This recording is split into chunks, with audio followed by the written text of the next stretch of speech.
오늘 주신 하나님의 말씀은 잠언 성경 15장 31절에서 33절입니다. 구약 성경 927페이지입니다. 제가 봉독에 올리겠습니다. 생명의 경계를 듣는 귀는 지혜로운 자 가운데 있느니라. 훈계받기를 싫어하는 자는 자기의 영혼을 경히 여김이라. 견책을 달게 받는 자는 지식을 얻느니라. 여호와를 경외하는 것은 지혜의 훈계라. 겸손은 종귀의 길잡이이니라. 아멘. 오후 예배 오신 우리 진주 성북교회 성도 여러분, 그리고 이렇게 순회 예배로 저희 교회를 방문해 주신 진주내 남전도 연합회 회원 여러분을 주님의 이름으로 환영합니다. 이 시간에 잠언 15장 31절부터 33절 말씀 듣는 기라는 제목으로 하나님의 말씀 함께 나누도록 하겠습니다. 헌신 예배이기 때문에 그 헌신의 주제를 잡아서 말씀을 드려야 하는데 솔직히 헌신 주제를 벌써 2주째 했기 때문에 또 3번째 헌신하려니까 조금 그렇기도 하고요.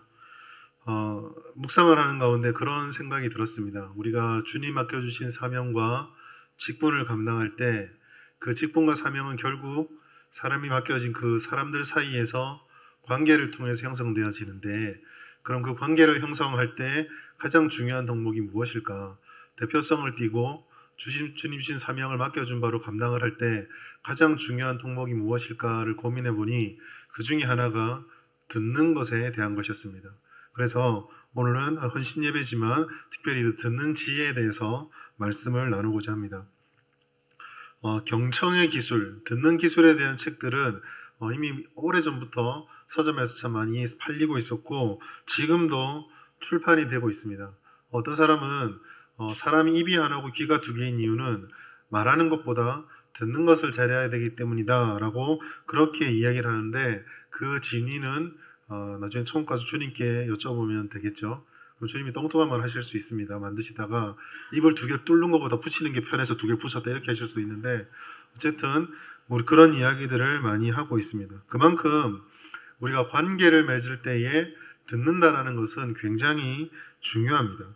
사람의 활동 중에서 말이 차지하는 비중이 참 높다고 그러죠. 그런데 말이 차지하는 비중이 높다라는 것은 말 그 자체도 중요하지만 그것을 어떻게 해석하고 이해하고 듣는가라는 것도 그만큼 중요하다는 의미가 되겠습니다.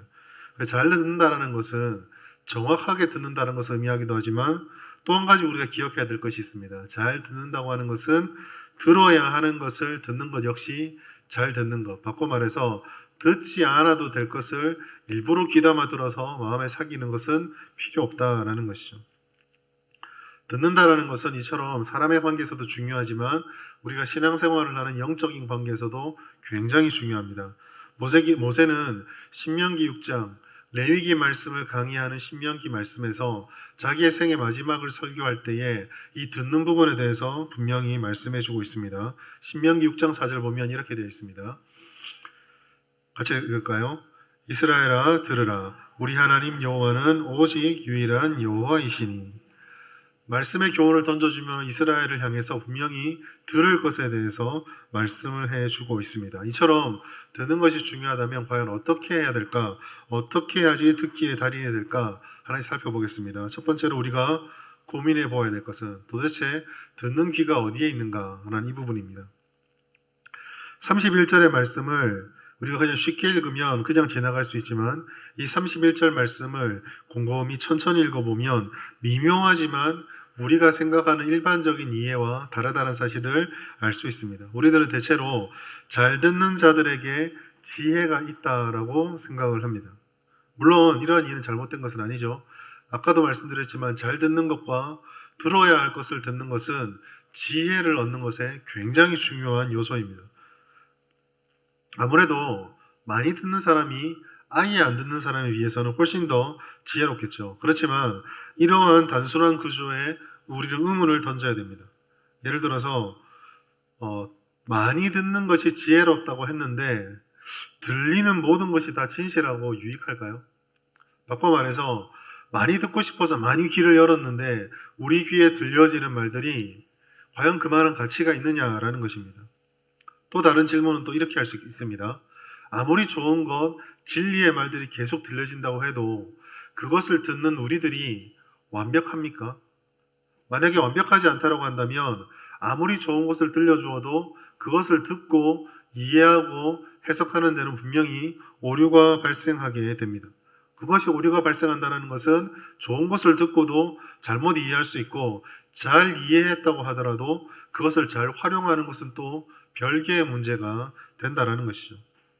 우린 지금과 같은 이런 질문들에 100% 그렇다라고 대답할 수가 없습니다. 그렇다면 잘 듣는 자, 듣는 자가 지혜롭다는 말도 성립이 되지 않겠죠. 듣는 것이 지혜다라고 말할 수는 없는 것입니다. 제가 아까 31절을 시작할 때 31절이 미묘한 차이를 보여준다는 것이 바로 이 부분 때문입니다. 31절을 다시 한번 천천히 보겠습니다. 생명의 경계를 듣는 귀는 지혜로운 자 가운데 있느니라. 생명의 경계를 듣는 귀는 지혜로운 자 가운데 있느니라. 이 말은 이렇게 이해할 수 있습니다. 지혜로운 자 가운데 생명의 경계를 듣는 귀가 있다. 쉽게 말해서 들어서 지혜가 생기는 게 아니라 지혜로운 자에게 들을 귀가 있다라는 구절로 보여진다라는 것입니다. 즉, 이 구절은 우리에게 먼저 선행되어질 것이 있는데 그것은 지혜가 있어야 한다라는 것입니다. 지혜로운 자가 돼야지 듣는 귀를 가질 수 있다라는 것이죠. 지혜로운 자에게 듣는 귀가 주어진다라고 말씀하고 있습니다. 이 말은 지혜로운 자가 듣는 귀의 선물을 받아서 듣는 훈련을 계속 쌓으면 그 지혜는 가속력을 받고 참으로 중요한 은혜와 은사로서 그 관계를 더욱더 풍성하게 하고 맡겨진 사명을 감당하는데 부족함이 없게 해준다라는 말로 해석할 수가 있다라는 것입니다. 이처럼 지혜가 우리에게 있어야 된다는 것, 우리가 그것을 깨달으면 우리가 정말 중요한 질문, 듣는 귀가 어디에 되느냐, 이 질문은 이렇게 바꿀 수가 있습니다. 그러면 지혜 있는 자에게 듣는 귀가 있다고 한다면 지혜는 무엇이고 지혜는 어디로부터 오는가? 사실 이것이 본문의 핵심입니다. 우리가 잠언을 읽을 때, 잠언을 이해할 때 그 안에 수많은 개념들이 들어있거든요. 의에 대한 개념들, 현숙에 대한 개념들, 그런 것들이 있는데 이 모든 것을 통칭해서 이런 모든 카테고리들을 하나로 쫙 끌어올려서 핵심적인 주제가 뭐냐라고 한다면 지혜입니다. 지혜. 의의 지혜, 현숙함의 지혜, 부지런함과 게으름한 지혜, 그 지혜가 있는데 오늘 이 듣는 귀에도 마찬가지입니다. 듣는 귀에 대한 지혜가 있는데 그 지혜의 근원이 어디서부터 오느냐, 이 질문을 할 수 있는데 성경은 이와 같은 지혜가 여호와께로부터 온다라고 잠언 전체를 통해서 계속적으로 말씀해주고 있습니다. 성경 구절을 두 개 찾아볼까요? 잠언 1장 7절 말씀 같이 읽겠습니다. 시작. 여호와를 경외하는 것이 지식이 근본이거늘 미련한 자는 지혜와 훈계를 멸시하느니라. 2장 6절에도 비슷한 말이 있습니다. 제가 읽어드릴게요. 대저 여호와는 지혜를 주시며 지식과 명철을 그 입에서 내시며. 여호와에게 지혜가 있고 여호와를 따르고 여호와를 묵상하고 여호와께 나가는 것, 그 여호와에게 지식과 지혜가 있다라고 말씀하고 있는 것입니다. 따라서 성경에서 말씀하는 지혜, 쉽게 말해 우리가 잘 들어서 기대할 수 있는 지혜, 삶에 유익함이 있고 유용하게 활용할 수 있는 그런 지혜와 달리 성경이 말씀하고 있는 지혜는 단순하게 잘 사는 방법이나 남들보다 조금 더 우위를 차지하는 과시용 지혜가 아닙니다. 성경에서 말씀하고 있는 지혜는 여호와께 있습니다. 그 말은 우리를 창조하신 하나님에게 지혜가 있기 때문에 하나님의 의도와 하나님의 목적과 지혜는 밀접하게 연관이 되어 있다는 사실이죠. 창조주가 한 분이시기 때문에 그 지혜는 세상의 모든 피조물에게 영향을 미칩니다. 그렇기 때문에 우리가 지혜가 유용하기 때문에, 아니면 유용해야만 세상을 잘 다스리는 게 아니라, 사명을 잘 감당하는 것이 아니라, 한 분 창조주로부터 지혜가 나온다면 그 피조물의 그 한 분 창조주로부터 피조된 모든 세계가 결국 하나님의 법칙에 순응할 때, 그대로 활용되어질 때 가장 아름답고 가장 잘 열매를 맺을 수 있기 때문에 그 지혜, 즉 하나님을 따르는 지혜가 모든 지혜의 으뜸이 된다. 이 구조를 우리가 이해할 수 있어야 된다는 것이죠. 그렇게 보면 지혜는 한 사람의 목적을 달성하기 위한 도구 혹은 한 개인의 복지와 관련이 있다라고 할 수 없습니다.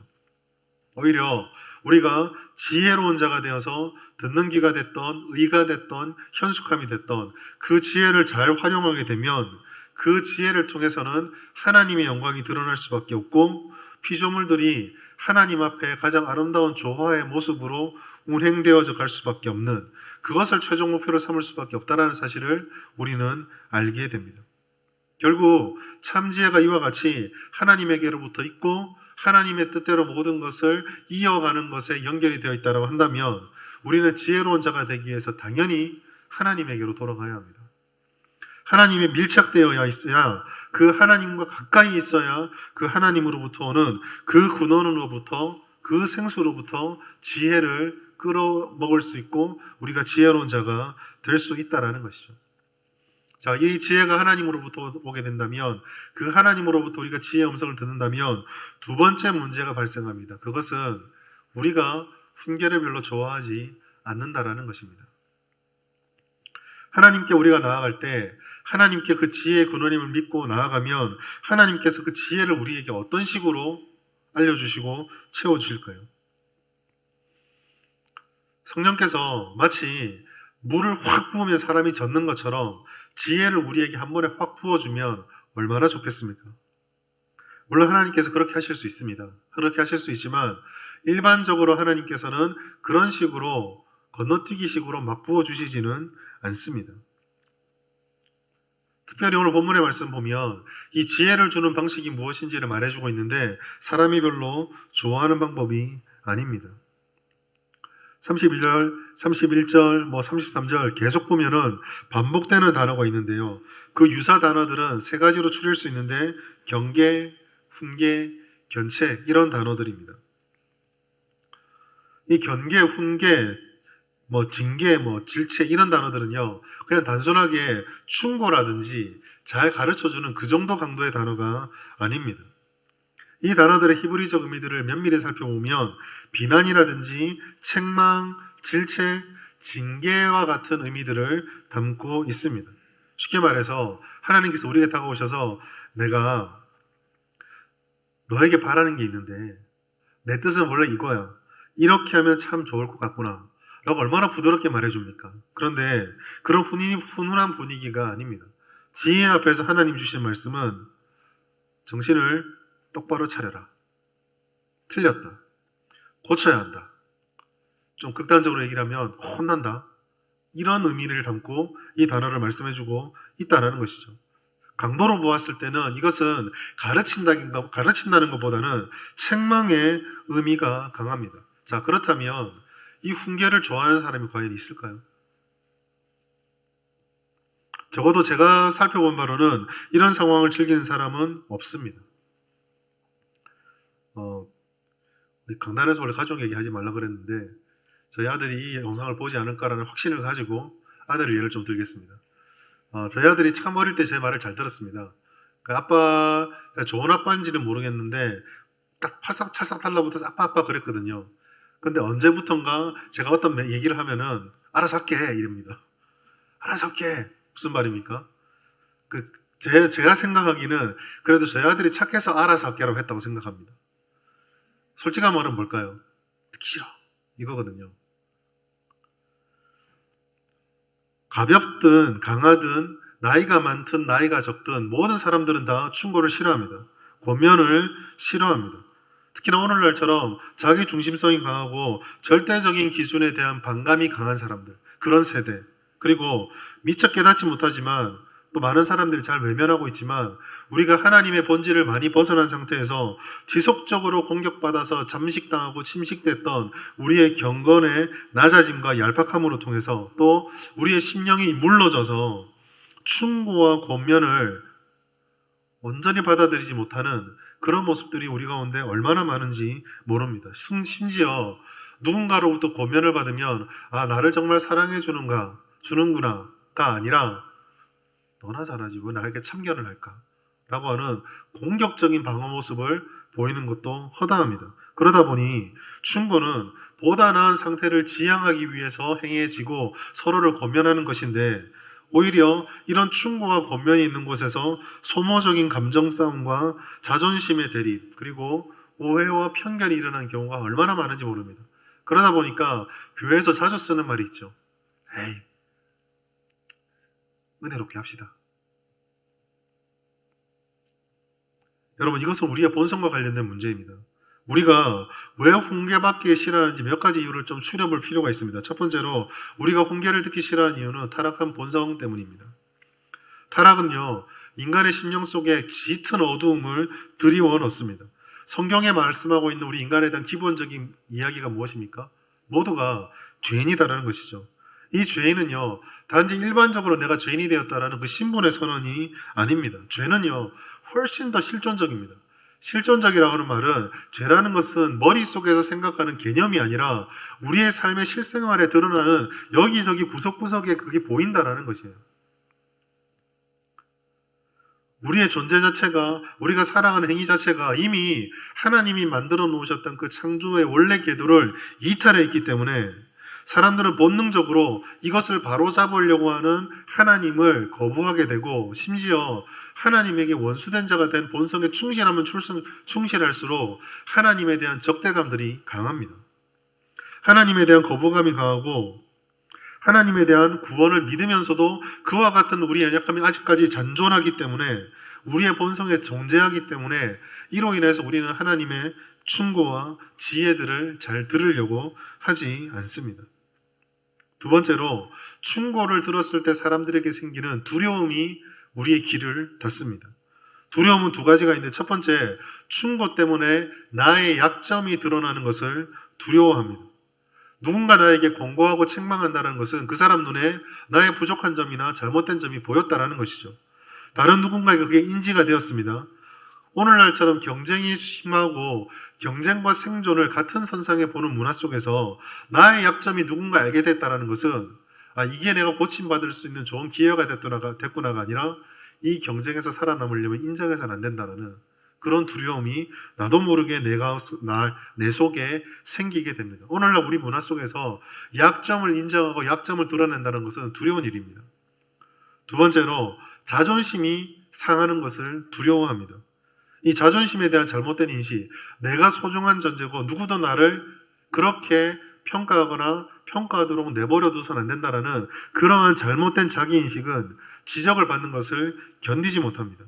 특히나 영적인 어둠에 사로잡혀 있는 인간은 충고와 권면이 주어질 때 그 충고와 권면을 받아들여서 장기적으로 내게 얻어지는 유익과 성장하는 모습들보단 당장 내 눈앞에서 이 충고 때문에 내가 한번 꺾어야 되는 나의 자존심, 나의 체면, 이런 것들을 버리지 못합니다. 더 거기에 민감하게 반응합니다. 사실 이러한 것들은 사탄이 가장 바라는 것이죠. 우리의 대적인 사탄이 우리들에게 가장 바라는 것이 무엇이겠습니까? 영원히 우리가 받게 될 그 미래의 천국, 그리고 그 천국으로부터 흘러나오는 오늘의 기쁨과 행복을 보지 못하게 만드는 것. 그래서 우리의 믿음의 근원이 되는 그 영원한 것, 장기적인 것들을 바라보지 못하게 만드는 것, 사단의 최고의 바람이고 목표입니다. 그것을 위해서 우리가 자꾸 채찍질하죠. 성공자가 되어야 되고 실패자가 되면 안 되고 낙오자가 되면 안 되며, 그리고 그것을 위해서 경쟁이기 위해서 우리들을 한 수 아래로 보고 우리들의 부족함을 자꾸 지적하고 우리들이 뭘 고쳐야 되는지 알게 되는 것, 그런 거 들으면 너의 가치가 사라진다. 너는 밉보이는 사람이 된다. 부족한 사람이 된다. 허점을 보이지 마라. 남의 충고를 들으면, 한마디 충고를 들으면 두 마디로 공격해서 다시는 너에게 그런 말을 못하게 만들어라. 그런 얘기를 계속 듣게 되는 것입니다. 여기에 사로잡히면 어떠한 권면도 충고도 귀를 열 수가 없습니다. 세 번째로, 위와 관련해서 생기는 또 다른 두려움 하나 있는데, 그것은 내가 이 충고와 권면을 듣고 받아들이게 됐을 때 내가 무엇인가를 내려놓아야 한다는 희생에 대한 두려움이 있습니다.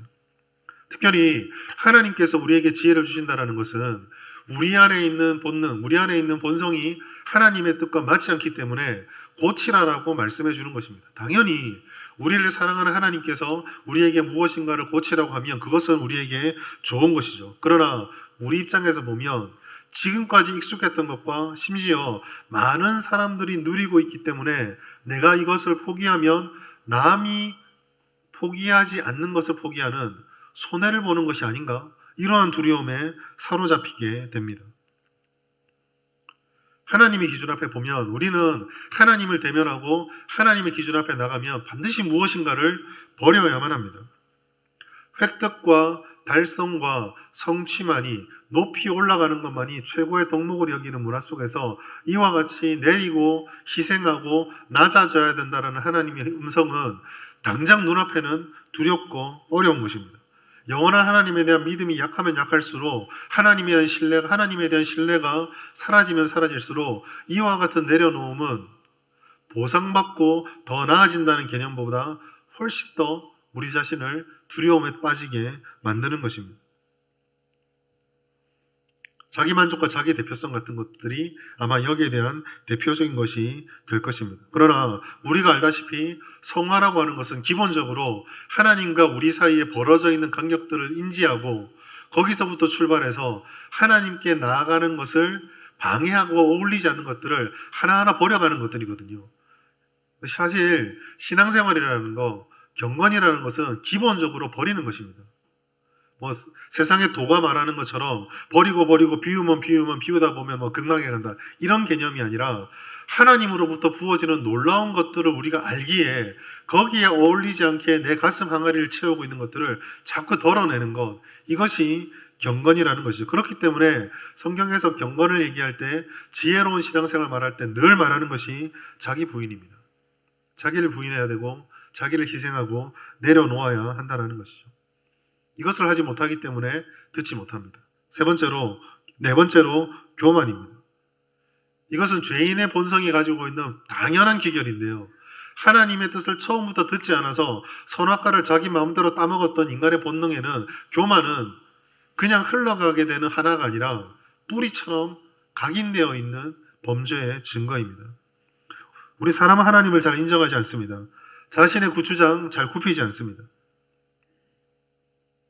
영적 교만은요, 하나님을 절대적으로 외면합니다. 특히나 교만은 자신의 길을 결코 밖을 향해 열지 않습니다.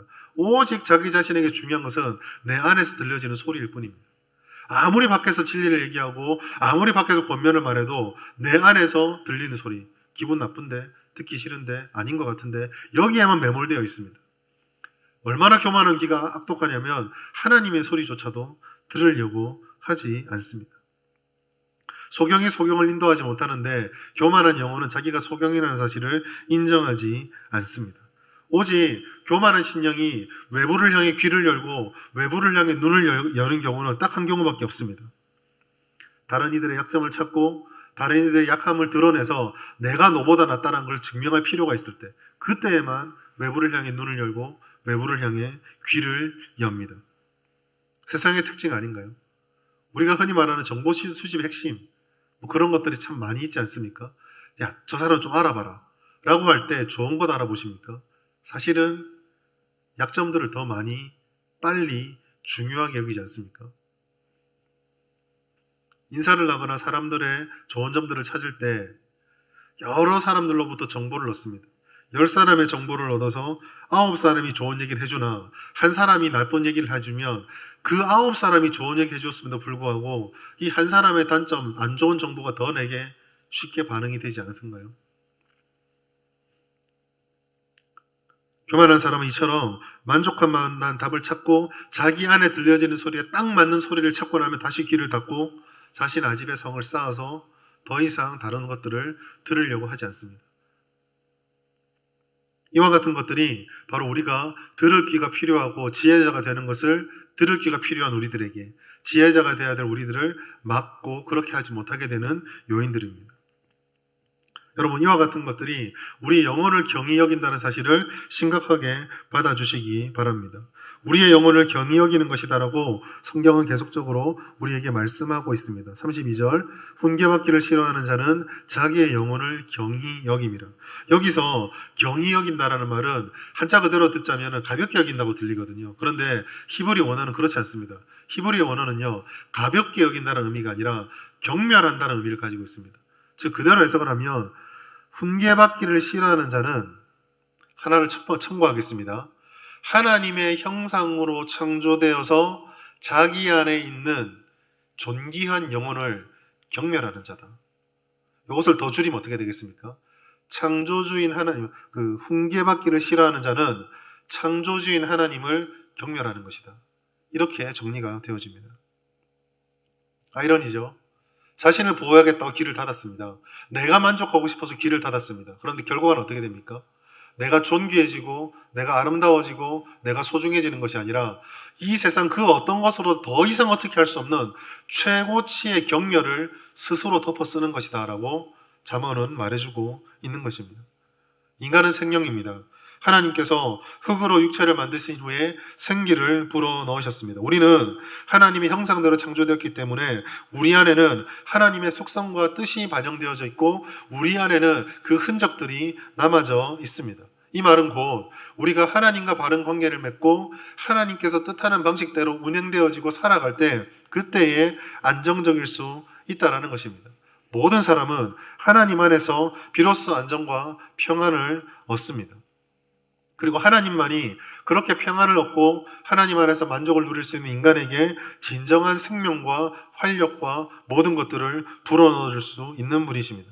아무리 화려하게 치장하고 아무리 그럴듯하게 보인다 할지라도 천만금을 쏟아부어도 심지어 우리가 생각하는 인생의 목표들을 차곡차곡 하나씩 다 이루어간다 할지라도 그것이 우리에게 안락과 평안을 주는 것이 아닙니다. 만약에 그 속에서 내가 안락과 평안을 누리고 있다면 둘 중에 하나입니다. 하나님을 모르기 때문에 그러한 것들이 나의 우상이 되어 있거나 하나님께서 내게 허락해 주신 하나님과의 깊은 관계 속에서 그것을 복으로 누리고 있기 때문에 이 둘 중에 하나일 뿐입니다. 그러나 그러한 것들을 아무리 누린다 할지라도 결국은 우리의 영혼은 오직 하나님께로부터 공급받는 것 그것으로만 만족하게 되어 있습니다. 그런데 훈계는 그렇게 하나님으로부터 만족받는 관계를 거절하는 것입니다. 외면하는 것입니다. 하나님으로부터 오는 은혜와 하나님으로부터 오는 평안과 생명 그 모든 것들을 본인이 의도했던 의도하지 않던 외면하고 있는 것입니다. 영혼을 영적으로 먹이지 않는 것이죠. 어느 부모가 자기 자녀들에게 밥도 제대로 안 주면서 난 너 정말 사랑해 라는 말을 믿을 수가 있겠습니까? 영혼을 소중히 여긴다면서 계속 영혼을 아사 상태로 방치해 둔다면 그것은 결국은 영혼을 소중히 여기지 않는다는 방증입니다. 우리에게는 우리의 영혼을 소중히 여겨야 될 책임이 있습니다. 잠언 4장 20장 27절 보면 이렇게 되어 있습니다. 사람의 영혼은 여호와의 등불이라 사람의 깊은 속을 살피느니라.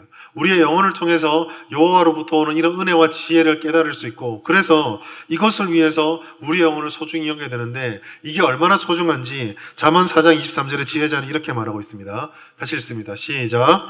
모든 지킬 만한 것 중에 아멘. 구약의 시대 유대인들의 세고 속에는 마음, 그 다음에 영혼, 이런 모든 것들이 거의 비슷하게 사용될 때가 많았습니다. 결국 우리가 모든 것들보다 힘써 지켜야 될 것은 우리의 명예가 아닙니다. 우리가 손에 쥐고 있는 그런 것들이 아닙니다. 우리가 정말 힘써 지켜야 될 것은 어떠한 상황과 무엇을 가지고 있든지 늘 우리 안에 있는 그 마음을 지켜야 하는 것입니다. 새로운 물건을 사게 되면 여러분 얼마나 그것을 소중히 여깁니까? 껍질을 씌우고 케이스를 씌우거나 심지어 어떤 분들은 잘 가지고 나가지도 않는 경우를 봅니다. 수백만 원짜리 명품백을 얻고 나서 그 명품백은 안타깝게도 장롱을 벗어나지 못합니다. 평생 동안 그 속에 있는 그런 경우도 있습니다. 그러나 우리가 아무리 아끼고 아무리 그것을 잘 지킨다 할지라도 언젠가는 낡고 유행이 지나게 되면 더 이상 사랑하지도 소중히 여기지도 않게 될 때가 옵니다. 영혼은 그런 취급을 받아서는 안 됩니다. 우리는 우리의 영혼을 사랑해야 됩니다. 만약 하나님이 주시는 그 영혼과 심령을 사랑하지 않으면서 어떻게 우리가 하나님을 사랑한다고 할 수 있겠습니까? 그 영혼을 살리는 지혜를 사모하지 않고 그것을 살릴 수 있는 듣는 귀를 고민하지 않는다면 어떻게 우리가 하나님을 사랑한다고 할 수 있겠습니까? 지금까지 저는 우리가 듣는 귀가 왜 필요한 것과 지혜가 무엇인 것과 듣는 귀를 왜 우리가 가지지 못하고 지혜를 얻지 못하는 것과 그것이 우리의 영혼을 얼마나 파괴시키는지를 말씀을 드렸습니다. 일단 마지막으로 우리는 그러면 이와 같은 지혜를 얻기 위해서 우리에게 무엇이 필요한 것을 반드시 짚고 넘어가야겠습니다. 우리의 본성이 이와 같이 지혜와 듣는 길을 생각보다 싫어하고 잘 듣지 못한다면 이것을 반대로 생각하면 우리에게 무엇이 있으면 지혜를 얻을 수 있는지를 깨닫게 됩니다. 첫 번째로 지혜가 외부로부터 들어온다는 사실을 늘 기억하십시오. 외부로부터 들어온다는 것은 인생의 삶의 경험을 의미하는 것, 그것만을 말하는 것이 아닙니다. 아까도 교만한 자라고 제가 말씀드릴 때 교만한 자의 특징은 자기 안의 소리에만 집중한다라고 말씀을 드렸습니다. 여기서 전혀 반대되는 것입니다. 지혜가 외부로부터 들어온다는 것은 이 교만한 마음이 아니라 밖에서 들어오는 그 소리에 우리의 모든 것들을 집중해야 된다는 것입니다. 지금 이렇게 설교를 통해서 말씀되어지고 있는 것도 이것도 결국 어떻게 보면 외부로부터 들어오는 것입니다. 주님의 말씀을 통해 말씀을 읽으면서 그 말씀 속의 은혜를 받는 것, 그거 역시 우리 안에서 들어오는 것이 아니라 우리 밖에서 들어오는 것입니다. 하나님께서는 밖에서 들려줘 옵니다. 사람을 통해서, 말씀을 통해서, 어떤 계기를 통해서, 사건을 통해서 끊임없이 우리들에게 지혜의 음성을 들려주고 있습니다. 그러므로 우리가 지혜를 얻기 위해서는 끊임없이 우리 바깥의 소리에 귀를 기울여야 합니다. 우리 안에서 뭐라고 말하든지 일단은 잠시 내려놓고 우리 바깥에서 들리는 소리들을 외면해서는 안 됩니다. 물론 하나님의 음성은 지금 제 말씀을 듣는 것처럼 육성으로 들리지는 않습니다. 기적적으로 그런 음성을 들려지긴 하지만 보편적으로 하나님께서 쓰는 방식, 밖에서 말씀을 들려오는 방식은 성경이라고 하는 이 말씀을 매개로 하는 읽고 듣고 묵상하고 설교를 듣는 이와 같은 활동들을 통해서 들려지게 됩니다. 이런 것들을 들을 때 이성과 상식 그리고 우리가 가지고 있는 지적 재능들 유용한 도구가 될 수 있을 것입니다. 그러나 무엇보다 중요한 것은 그렇게 살아가는 우리들 속에 성령께서 함께 해주시다는 이 사실, 즉 성령께서 이 말씀을 듣고자 우리의 귀를 열면 우리에게 필요한 말씀들을, 필요한 지혜들을 들려주신다는 사실을 깨닫고 붙잡아야 합니다. 하나님께서는, 성령께서는 말씀을 통해서 우리와 소통하시고 역사하시거든요. 그렇기 때문에 지혜를 얻기 위해서 우리가 무엇보다 말씀을 가까이 해야 합니다. 오늘 오전 예배 때도 제가 말씀에 대해서 굉장히 강조를 했는데 이 말씀은 강조하고 또 강조해도 절대 지나치지 않습니다. 오늘 특별하게 청년들이 좀 보이시는데요. 사랑하는 청년 여러분, 공부하기 힘드시죠? 대답 안 할 줄 알고 있습니다. 직장생활도 힘들고 내 앞날을 위해서 스펙도 쌓아야 되고 너무 할 게 많다고 생각합니다. 맞습니다. 그러나 여러분, 전국에 있는 수많은 여러분의 연령대 학생들이 똑같은 삶을 살면서 그렇게만 하면 다 성공할 수 있다. 그러면 하십시오. 그러나 우리의 인생을 통해 경험하는 거, 그들이 그렇게 해도 누구는 성공하고 누구는 실패합니다. 이걸 빨리 깨달아야 합니다. 예수 믿는 우리 청년들은 어떻게 하면 될까요? 지혜를 깨달아야 합니다. 지혜는 어디서부터 옵니까? 말씀으로 돌아가야 합니다. 청년할 때 말씀을 가까이 하십시오. 우리 연세 드신 어르신들께 죄송합니다. 제가 지금 요게 다 초점입니다. 요 밑에는 돋보기가 있고 위에는 난시가 있거든요. 제가 책 읽는 걸 정말 좋아하는데 요즘 옛날만큼 책을 못 읽습니다. 1시간, 2시간씩 집중을 못 합니다.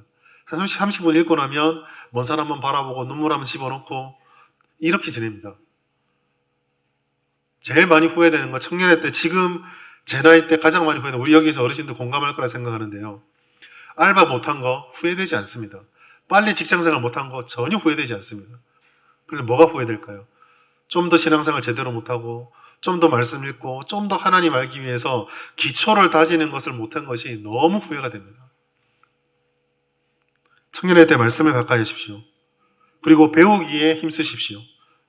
잠을 줄여가면서라도, 다른 것을 아껴가면서라도 특별히 책을 읽으십시오.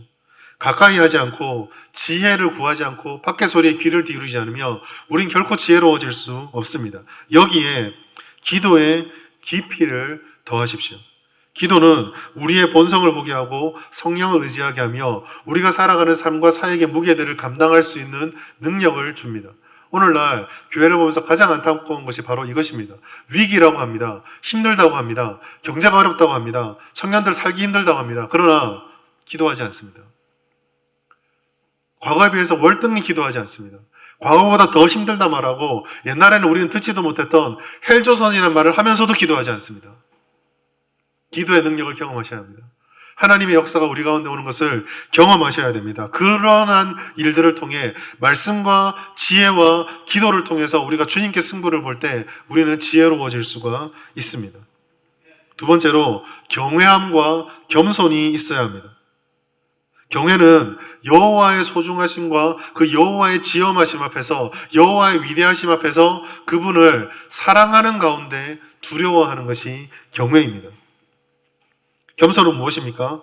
나보다 남을 낮게 여기는 것, 무엇보다 하나님의 말씀의 진리가 됨을 인정하고 모든 우선순위를 하나님께 드릴 때 그것이 바로 겸손입니다. 그리고 그 겸손이 하나님과 관계 속에서 맺어지면 사람과 사람과의 관계에서는 나보다 남을 낮게 여기고 그 소리와 그분의 존재를 존중해 주는 것으로 나타나게 됩니다. 여호와를 경외하면 그의 지혜를 결코 외면할 수 없습니다. 겸손한 자가 되어야지만 또한 그 지혜를 우리가 받고 그 훈계를 귀담아 듣게 되는 것이죠. 겸손하지 못하면 결코 듣지 못합니다. 다시 교만으로 돌아가겠습니다. 교만은 내 안의 소리만 듣는 것이라고 했습니다. 겸손은 내 밖의 소리에 먼저 귀를 기울이는 것입니다.